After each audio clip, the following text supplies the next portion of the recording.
You're listening to the Classic Gamers Guild podcast.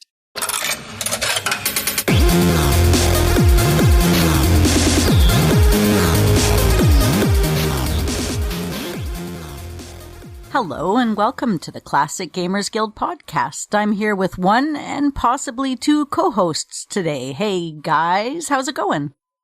Not bad, not bad. Really glad to have a special guest on this show this week named Paul.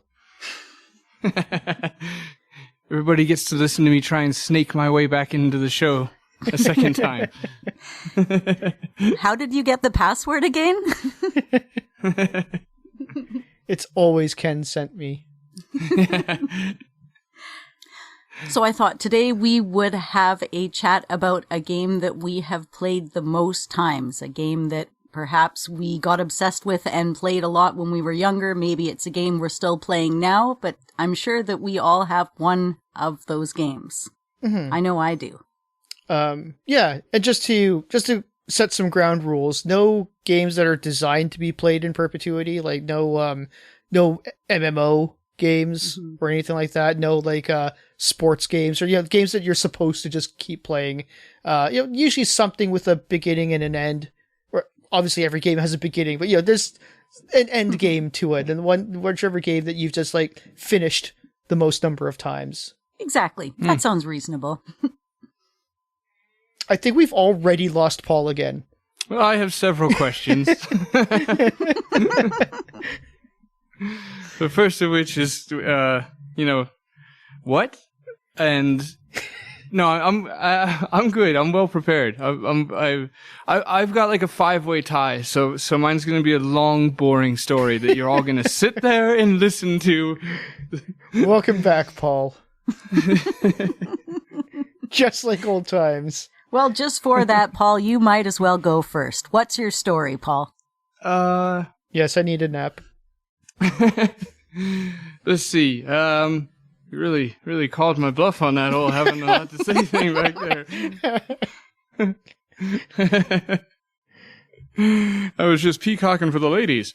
All right, I've got like a 5-way tie between 3 and 6 games, which is why it's a 5-way tie. This is a good start. All right, carry on. I bet without even... We haven't even discussed this. I bet I could name 3 of them off the top of my head. I bet you could. You want to try? You should try.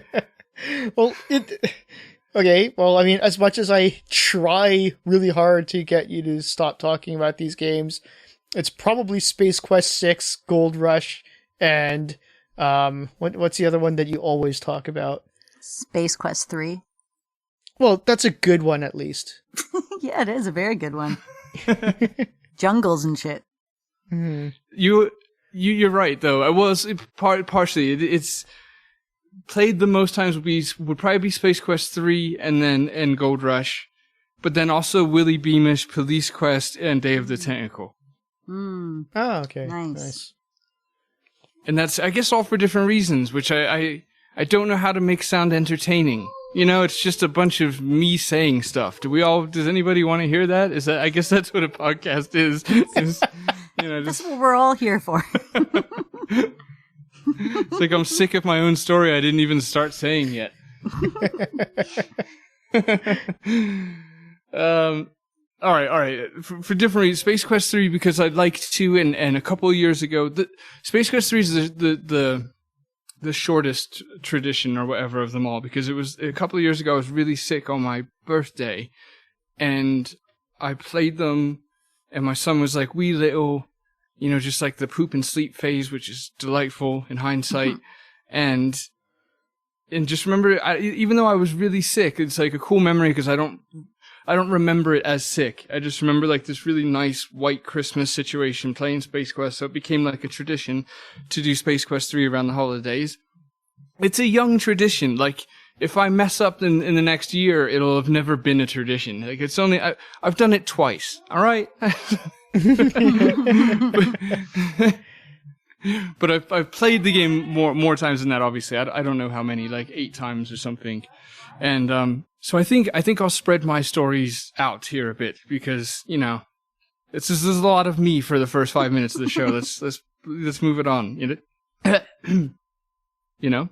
Well, it's funny you'd say Day of the Tentacle, because I think that's the kind of game that I would play over and over, like Full Throttle. I like that one a lot. But that is one game at like the very end of it, the very first time I played it, it crashed and I couldn't get through that point, and I never got to finish like the last scenes of the game. And I've never really gone back to it and given it a full playthrough since. I know I should. I should really. I mean, it was such a fun game to get through. I was so disappointed in it. It's resting at 98% completed. Exactly. Yeah. I actually think at this point, Day of the Tentacle might be my most started game. Yeah. Like, of all time. And partly for exactly the reason why you're laughing, but also because every time I set up Scum VM on anything, and I set that up on like everything, and every single time the very first game I run to test it out is Day of the Tentacle. So yeah, every single time I've done that, as well as the obvious trying to play and just never finishing it. Yeah, that's probably like my most started game. See, it's on everybody's list for some reason or another. Yeah. Yeah. Yeah, it's actually, it shares the honors on my list twice, for me twice, because it's also my most started without finishing as well, because my son was super into it for a while, and we had to play it so much that I actually finished it with a young child, like 3, 4, 5 times, but started it another 20. I'm really, really sick of that game now. It's a great game, but it's like force-fed pudding. It doesn't matter how good it is. I feel that I have games that I've played through over and over again specifically because my kids like them too, and not just Pajama Sam and Freddy Fish Game. I'm like Toonstruck, right? That's not, I know you guys haven't played that one, but it's not exactly entirely a wholesome game, but it's cartoon and it's funny and it's groovy, and it's just one of those games I've started so many times. Haven't completed, but simply because my kids think it's hilarious. Yeah, it was funny you bring up the actual content, because as a parent, I'm ruthless. I don't care what's in the game as long as it would get him into adventure games. Like, I would happily be like, whatever it takes, man. It worked for all of us, right? I mean, oh wow, this is hilariously raunchy. I'm so in. How about you, Rick? Let's get a fill-in game for you while we're waiting for Paul to regenerate his stories here. All right. Well, I was actually thinking about this because I was pretty sure it would be one of the Quest for Glories, and I was trying to figure out. I was trying to do the math as to which one it'd be. I'd be like, is it the first one because like that's the start of it all, and I always import my characters? No, there was a time when I actually did play stock characters in the sequels. Blah blah blah. But it actually turns out. And again, we're talking about most finished, so Ultima 7 doesn't qualify for that either, because that's another one which Day of the Tentacle is my most started, in that I'll like turn it on, play for 10 minutes, and then that's it. Not saying that it's a bad game, but again, it's like my tester game. So I only play the first 10 minutes because I'm just testing out the system. Ultima 7 is like I'll always play the first few hours and then sandbox it for a while and then stop. So I've really only finished it like once or twice in my life, to be honest. The rest is just, screwing around in that game, which is horribly fun. So I thought about it, like, what's the game that I've completed the most times? I played from start to finish over and over and over and over again. And I've talked about this before, but it's probably the least repetitive of my most repetitively talked about games, and that's Dark Sun Shattered Lands. And it's I'm not sure if you guys know very much about it. It's a Dungeons and Dragons game, and RPG. You create your party. Every single member, you have a party of 4, and you create each one of them. So there's just so much replay value. I just wanted to play like every combination. I got through to the end of the game the very first time, and I couldn't get past the final battle, so I went back, created a team with 4 half giant gladiators, and just destroyed, smashed everything through the game. I just smashed the entire game, and that's how I first beat it. Then I went back to actually learn how to play it well. Always on easy, of course. I just can't help it. Rick, smash! Yeah, basically. Rick smash times 4. And I just had to go through, like, I had to dabble with all the races. I had to dabble with all of the classes, different races for different classes. And that's like a game that I would actually like play through, I think in one day, maybe, or maybe 2 days, or, maybe I can't remember how long it would take me, but I'd like blast through it. Mm-hmm. And then as soon as I finished, I'd either of this one exploit, or I figured out this one exploit where I could basically new game plus it. So I just like, as soon as I finished the game, I would drop my characters, re-import them into the beginning to start from this, and then with like end game characters, and then just blast through the game again. So as far as games I've actually played to completion the most times, I think that's actually hands down. I think I've probably finished that game about as much as I have played through every Quest for Glory game. Wow. So, yeah, that's pretty impressive. Like combined. So. And that is it for me for this episode. The rest is you guys. That's it. All right, Rick's skirt is done. Well, I'll squeak one in here because I keep playing through the Quest for Glory games in my head. Which one have I played the most? Is it the first one because it's the first one and it's probably the one I've shown to people the most and played all the way through the most? Is it the fifth one because my kids liked it and I played it with all 3 of them a bunch of times? Or is it the fourth one because I couldn't play it for a really, really long time, and then when I could play it, I found out that if you completed the game with your character, you could restart the game with your same stats that you had before with your character, but they're like super boosted. So essentially, for me, it was like cheating. So I would keep playing 4 over and over because you could get the super boosted character. But it's definitely one of those 3, I would say.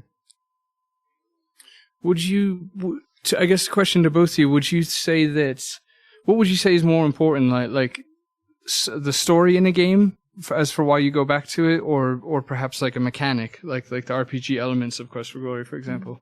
For me, it's not the story. It's like individual moments, because I'm not really good at putting together a long overarching story in these games because they take me so long to play. So I'm like, if it's funny and quick in the moment, and the mini stories are good, I'm happy. And it keeps me coming back just as much as the mechanics, actually. That's a pretty big part of it, too.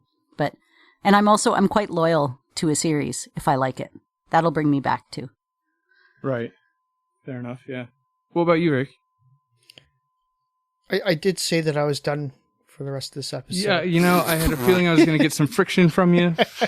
If you're asking specifically about Quest for Glory, I would say that story is number 1. I'm not saying that as a general rule, because there are definitely games where gameplay is king, and I'd say that's generally like the rule of thumb. Gameplay is basically the king, but there are Quest for Glory, just the stories are just so good, and it's really hard to judge on those ones because the combat is kind of like the weak point. The grind is something I am not. It's not the fun part for me, but it is so integral. Like, because it's not the fun part, it feels so much more accomplishing when you get to the end, having gone through it all. Do you max out your stats? Oh, every single time, of course. Oh, you're so disciplined. I never do that. Because I'm always like, when I start the next one, I'm better no matter what I do. Right? No, I always make sure that I go in like to the next game like topped out. Like that's the whole point of being able to import your game for me, or importing your character from one to one, is that you come in there with like the best possible stats you could possibly start out as. But that being said, actually, because the story is great, but maybe it is the gameplay, because I think they're just kind of so integral. You can't have one without the other. You can't just, the stories are really good. The gameplay really ties in. It's inseparable. You can't comment on them as individual components. They're just really intertwined for me. Well, and the story and the gameplay and the series keeps you coming back, even if there's elements, say, I don't like about one of the games as much. I'm like, yeah, but it's in the series. If you're talking about Dark Sun, which was my pick, it's probably the gameplay. The story is very basic in a functional way. I'm not saying that is a bad thing. It works. Right. But it is ultimately the gameplay, because it's sort of, like I said, it's about going back and playing with different characters and classes each time. Right. No, I get that. All right. So let me ask another one to both of you then. So think of come back putting you to work. Think of a story. Okay. Find the game that you've played the most amount of times that is all story based. So if that's number 2 or 3 on your list, and that's why you haven't mentioned it, kind of thing. Like so the highest rated game that you've played the most amount of times that's story based. I'm not doing a good job at explaining this at all. Let me get this straight. So a game that we played because of the story. Yes, thank you, mate. That was very the most amount of times. The most amount of times.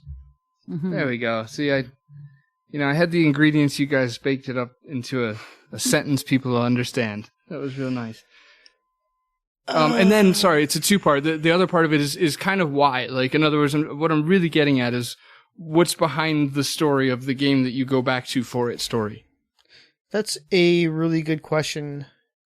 And I think it might actually be... Space Quest 5. Funny enough. And I don't know why. It was just... I know it's a bit of a polarizing game. Some people really like it, as I do. It's one of my favorites in the series. I know some people just kind of don't. Like, people talk about 5 all the time in the Facebook group for the Classic Gamers Guild. And you see, like, people feel strongly one way or the other. I hear people just trash that game. Some people are just offended by the fact that it's not the 2 guys on principle. I think that's a lot of it. And but I just, and I feel bad for that reason. I feel bad that I like a game that's not the 2 guys. I know, like I wish I liked it. I wish I liked 4 better than 5, but I don't. I like 5 better. I can't help it. Yeah. But you're right. I kind of wish I liked the 2 guys ones better. But at least I can say that I like 3 the best. Same, but 5 is like number 2 for me or something like that. Yeah.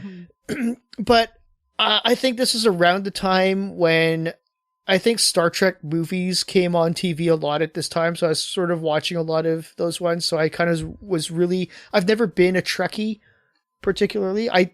All respect, and I love it. I've been probably going back and catching up on some of them a little bit more now, but I've never really been any diehard Trekkie, especially not back then, except for the movies. I loved a lot of the movies. I haven't even seen them all, but what I did, Wrath of Khan, Undiscovered Country, First Contact. So I was kind of on a bit of a Star Trek high, and Space Quest 5 was the Star Trek one, and it just sort of, on top of all the ways I thought it was a good game and a good Space Quest, it also just sort of gave me that vicarious, hey, I get to be the captain of a ship kind of thing, right?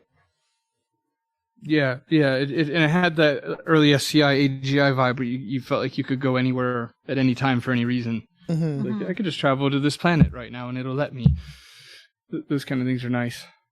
It's funny. I've always said Space Quest 4 is my favorite because it was my first, but I don't think growing up I even had a favorite. I just remember liking the Space Quest games when I was younger. That's also a very good point. I didn't think about it until much later, so I kind of forced myself to think about, hey, what is my favorite, right? Right. Yeah. Good point. Yeah, you're right. Yeah. Well, Anna, what about you? What would be like the most played story-based game? Probably. Is it even story-based? Yes, it is. King's Quest 4. It has a story. It's all the way through. I've played it the most times. It was my first story-based adventure game. So, in the spirit of the question that Paul keeps trying to ask and fails to convey, Is it the game that you is it the game that you replay because of the story, like because you want to relive the story? Is it the story is what brings you back to it? It actually is, because I love the elements of the stories in it. I love that you save the frog, but he's a jerk. Yes, I love that at the end of it, somebody's in love with you and you're kind of like, yeah, that's cool, but I got shit to do. I mean, swimming to the island, it gives me the story. It feels good. It gives me good feelings to go through that. And I know the story, and it's a reliable story. It's there for me. I would say that is for sure the one I come back to for story. You know what's funny is because when you describe it, and I love King's Quest 4, you know that. But I was just sort of thinking, man, if they released that game today, people would hate it for those reasons. You're forcing your agenda down my throat. Propaganda. Yeah. Well, I originally asked, you guys gave me kind of exactly what I was looking for. What I was thinking is like, it's interesting to know, I think, why somebody has a favorite story-based game more than mechanic, because mechanic's just probably a personal taste thing, or you like the way a certain attack feels or whatever. But the story game, it's like, you're trying to almost get to know more about the person by learning their answer. But for the origin of it, it's like mine's the same as yours, even though I maintain it is like a 5-way tie or whatever. But they all have the same answer, which is just like some sort of vague way of explaining comfort, I guess, familiarity. Like Anna, you had said it's there for you, and Rick, you were like, I honestly I couldn't tell you. Like, I think it's that lack of, there almost isn't words for it. It's just like a weird, like an old cozy blanket. Like you just, Anna, when you said reliable, that was probably the best one. It's just like, it's there for you, and it's still thrilling enough to care what happens next, but you're also safe because you know what happens next. That's true, and especially true for Sierra games. Like, you really gotta have that go in with that security blanket of like, I know what to do. Yeah. And then you come across a hidden Easter egg or something you hadn't seen before, and there's that reward. You're like, this is why I'm doing this. Well, once you have that baseline down of what to do, then you get more like experimental, and that's where the fun really comes in, right? Exactly. Yeah, it's more I'll die on my terms. Like, now I'm comfortable, my game's saved, let's go fuck off and try and get... Quick look at everything. Yes. Yeah. Use every item on everything. Oh, that feels so good. Yes. And it's fun because those things have got more entertaining since the Classic Gamers Guild, since Sean Mills's book. Like, the more we learn about the people at Sierra, the more those little lines that they hit in there kind of have the potential to be funny. Because all of a sudden you're like, I know that person now. Well, you know what I mean, not know them, but I hear tell of that person. I get that reference or whatever. Is it? I'm trying to think, because I really am asking this because I might not know. I just wondering if I might have stumbled across something.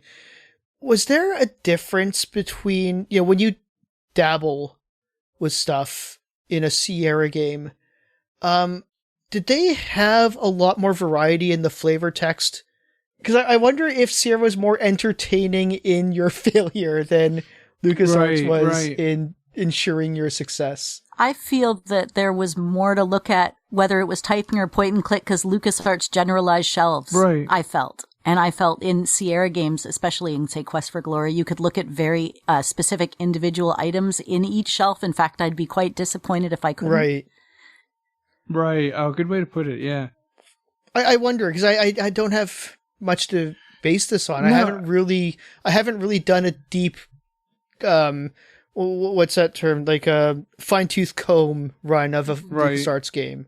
So I don't really know what it's like, but I just know that like there's such a good entertainment value of looking at everything in a Sierra game, clicking on everything in a Sierra game, using items on everything in a Sierra game, right? Well, if you go to a game like Al Emo and the Lost Dutchman's Mine, it was made very much in the nature of the point-and-click era of Sierra games, and you can click and look at every detail, every crack in the floor, and every picture on the wall, and every little bottle has something in it, and you can click multiple times, right? You guys love that, don't you? When you can look at it, and every single time you look at it or read it, it'll give you some silly shit, but it's like different for like 20, and I'm like, oh, I'd always want to be like, how many different things can it'll tell you, right? When you, how many different things will it tell you?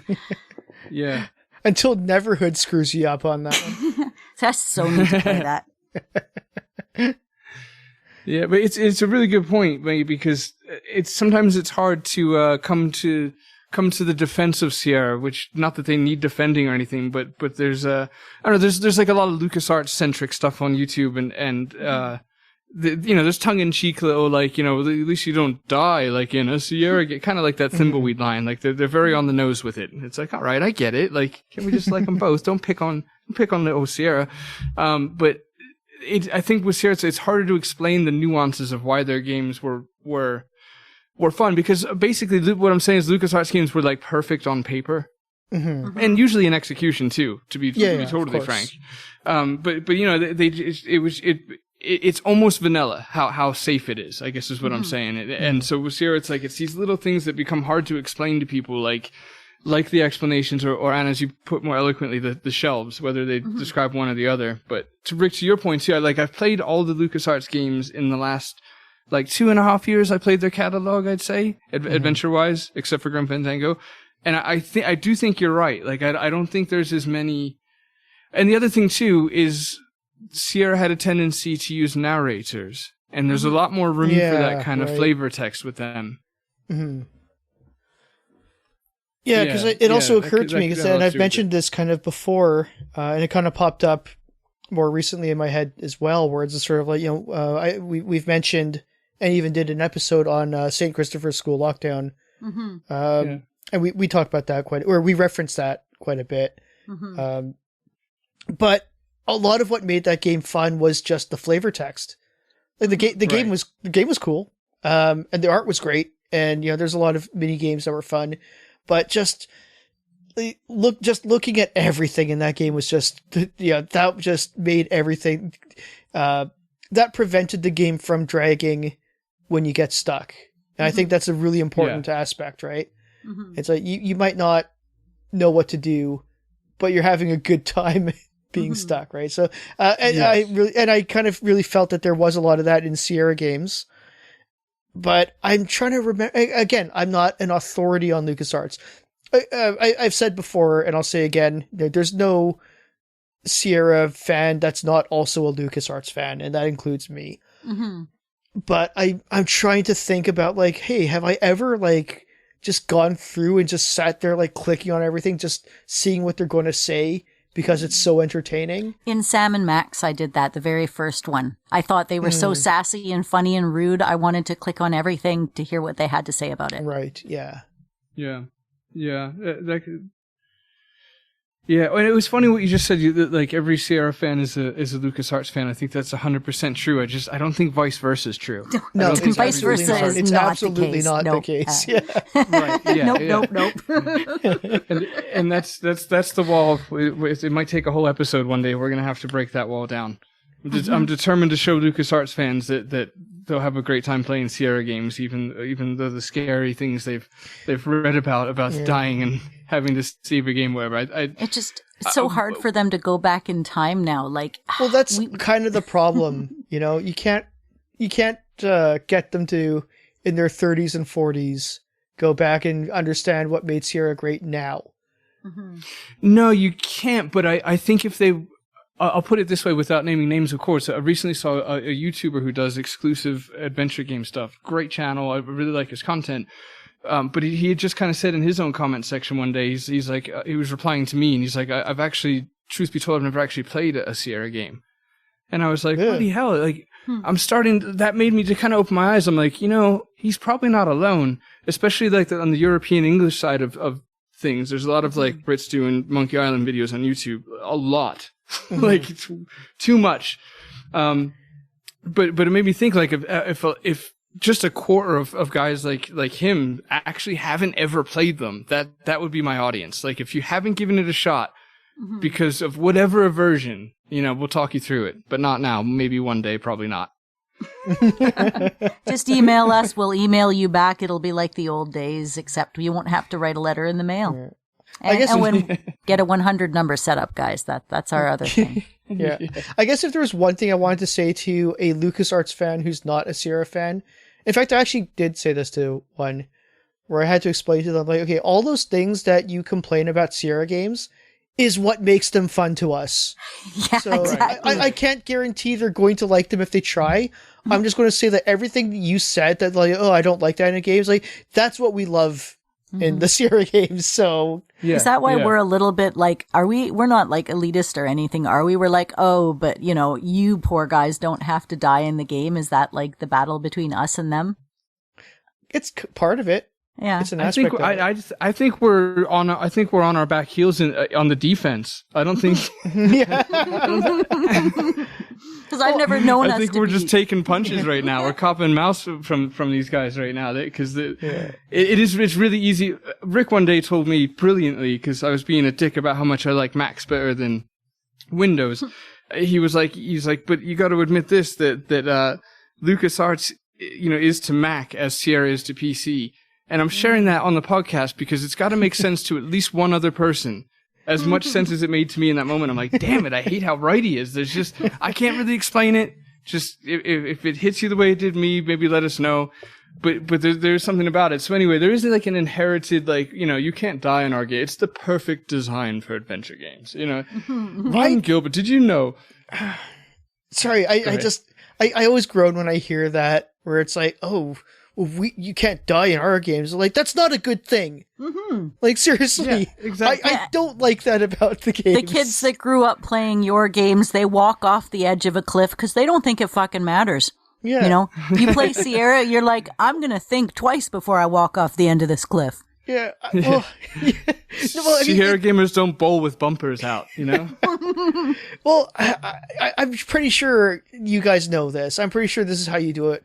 When I play a Sierra game, I explore the deaths. Oh, I That's love the part deaths. of the game. That's the game. That's the best part. Oh, Yeah.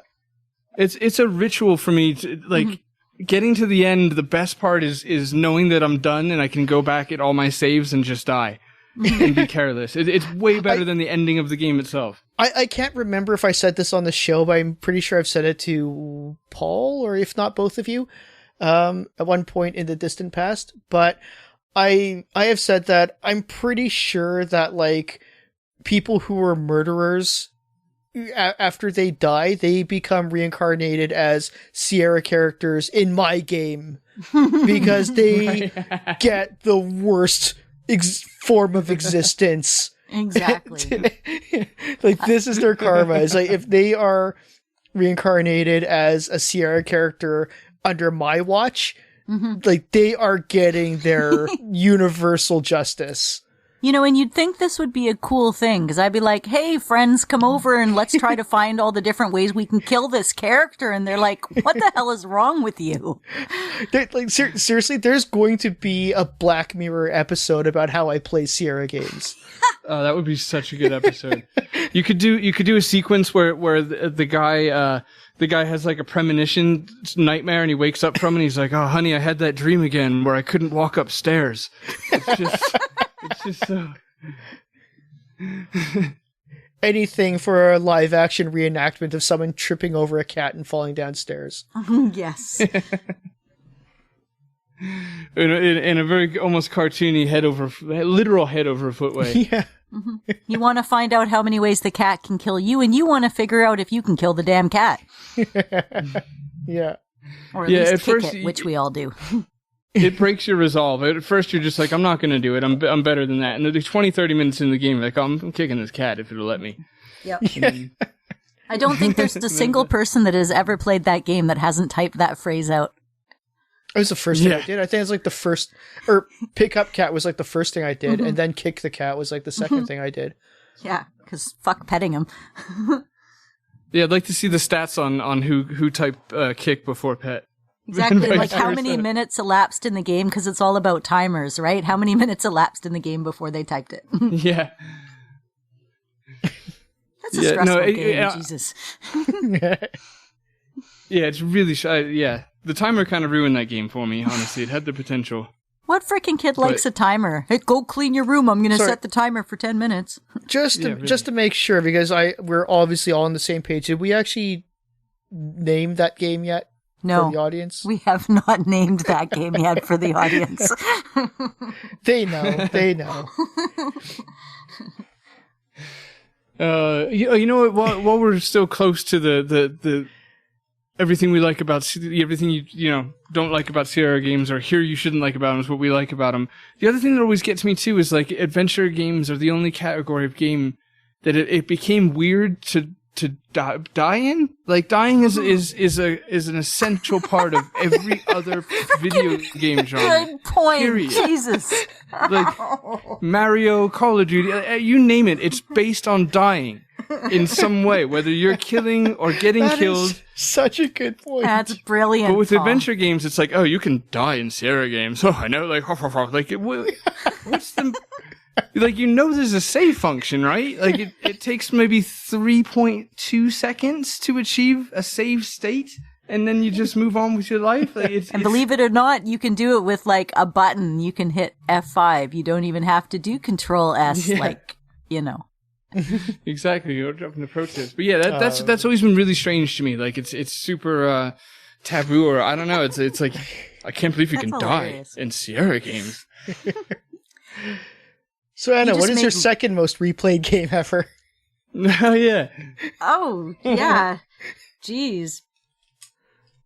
Second. I mean, okay, I already named a bunch of the ones in the Quest for Glory series, and I named a bunch in the, I named one in the Space Quest, I named one in the King's Quest. I mean, Police Quest is in there. At least the first one. I haven't played and I love the second one a lot, but I think I've probably played the first one more. First one is the game that I have played the first 3/4 of the game the most. Yeah, I could probably say the same thing. I like the driving. I always liked the driving. It was the first, like, real mini game that I was any good at. I felt pretty boss, and I still have most of the map memorized. Like, I feel pretty confident when I gotta go to the park or whatever, so. I still don't know why everyone complains about the driving in that game. I love the driving in that game. It's 1-to-1. You push left, it goes left. You push up, it goes up. If the driving sucks, that's entirely on you. Yeah, I preferred it to 3, although 3 was fine. 2, I mean, didn't give you much of a chance to do anything. So. I hated the driving in 3 and the one remake. Yeah. I just... No. Yeah. Oh, it sucked in the VGA. I never finished that. Mm-hmm. That's such a good point. It's 1-to-1. If you're bad at it, it's you. Because it's true. It's not like it randomly throws curveballs at you and changes how the game operates and behaves. Like, it's a grid. And you can understand literally the turn grid. on your sirens and do whatever the hell you want. You don't even need to obey the rules if you do it right. Yeah, you're not driving up a winding cliff, okay? Yeah. It's a grid. It's a grid. And like you said, it's 1-to-1. Yeah. You don't click on the pixel right before the road. You click on the road itself. All you got to do is crash 4 or 5 times tops, and you'll have it muscle memory. Like it's not. Just calm down. Think about what's happening. And I mean, there is a freeway strip right down the center if you want to take a shortcut. So I mean, there's really no reason. Yeah. It's a good game. It's a fun game to play. I love it too because of the radio codes. It makes me feel so pro. Makes me feel like a police officer. And it's real. Right? It's so real. Yeah, and that is one of my 5 or 6 or whatever my vague shifting story is about games I've got picked. It's Police Quest 1 is definitely EGA, AGI, whatever. Is definitely tied for one of my most. I think that's like my most wholesome pick. Reasons, because it's like just because that was and we've talked about it before, the first open world experience for me and everything. Yeah. So my little brain thought it was. Police Quest 1 I love playing because the art is like my favorite art in any Sierra game, of any generation of Sierra game. That is the peak and pinnacle of AGI, and peak and pinnacle of Sierra in terms of graphics. I shouldn't say graphics. It's the art. It is the best art out of anything Sierra. But Police Quest 2 is actually pretty high on the list for the ones I've actually finished, because I did play through Police Quest 2 quite a bit, and I don't know. Well, actually, it was just good. I like that game so much. I know. I think that's probably another one where it was the story, because that whole the investigation's so cool. Just doing everything, it's a little bit more. You feel so behind the scenes. Yeah, it's more amped up because now it's actually before it was a sort of like procedural. Now it's sort of now this guy broke free and is trying to kill you. And he's killing everyone that you know. So it's just raised stakes is definitely in there. It did such a good job of making you feel like you actually had special access. Mm-hmm. I got that feeling of I can step behind the lines and right. And the diving in that game. Oh God, of course. Blessed be thy Keith. Yeah. Yeah, the diving. Although I hated the diving because, like I said, I played it when I was on a monochrome screen. So, right, that's horrendous. Yeah, for those of you who don't know, it's a literal pixel hunt. You have to find the two differently colored pixels on the screen, which, if you play monochrome, there are no differently colored pixels on the screen. So some sort of living hell. So we just dropped Anna somehow. So I hope she gets back. Maybe not. I'm out of things to say anyway, so I don't know if there's anything else you want to say, Paul. But I think we're probably going to have to wrap this up because Anna is dead. Apparently. Not literally, but yeah. We don't know. We honestly don't know. It could be anything. I'm over here doing the throat cut gesture. We can't confirm or deny that.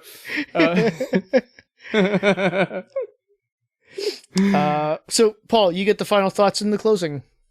Oh, cool.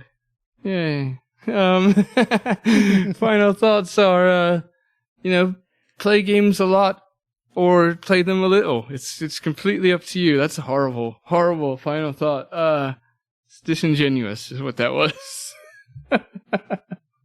Oh, there's Anna back. We were just about to close out. Oh, yeah. Sorry. I figured so. Damn it. I get my fucking thing was loose and I let your computer die there. No worries. Did you have anything further to add in?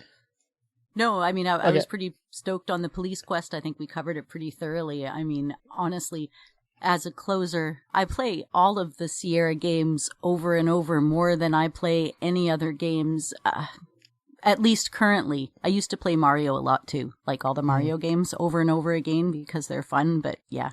Sierra games in general, I keep playing them and I can't stop, whether it's Colonel's Bequest, whether it's Dagger of Amun-Ra, any of them. I want to keep playing them, all the Leisure Suit Larry games, and I'm going to keep on playing them. And you know what? I'm going to keep discovering stuff until I get old. And then when I get dementia, I'm going to forget how to play them, and then I get to play them for the first time all over again. Over and over. All right, that was quite the... all right. Yeah, that was a powerful ending. It was extremely positive. You've left me feeling okay about dementia. It says a lot. Oh, right, I'm closing it. All right, so, we're recording in separate states. It would sound like I just got kicked from underneath the table. All right. That's all the time we got, everybody. Thank you so much for listening, as always. We love you. I've missed you. I'm sure they did too, but I have more on account of not being here in a while. I regret that sentence. Let's just keep going with this closing part, which is, the thanks for listening bit. We're a group and a page on Facebook, the Classic Gamers Guild. You can find us there. I believe in you. We're also on Twitter. Do us a tweet at the CG Guild. And since I didn't get corrected, you can also find us on Instagram at CGG podcast. Maybe? A little rusty. Was that right? Yes. It was right. Sweet. So, keep keeping the flow going, as I'm doing so well. Thank you to all our Patreons. I really appreciate you guys. We love you. We all appreciate you. A special thanks goes out to Jay Holmes and Mark Fillion. Thank you so much, guys, for your support. And, we'd like to welcome a new Patreon and say thank you so much to Tim Byrne. Really appreciate you too, mate. So that's it. We love you guys. Be safe out there. Don't do a murder.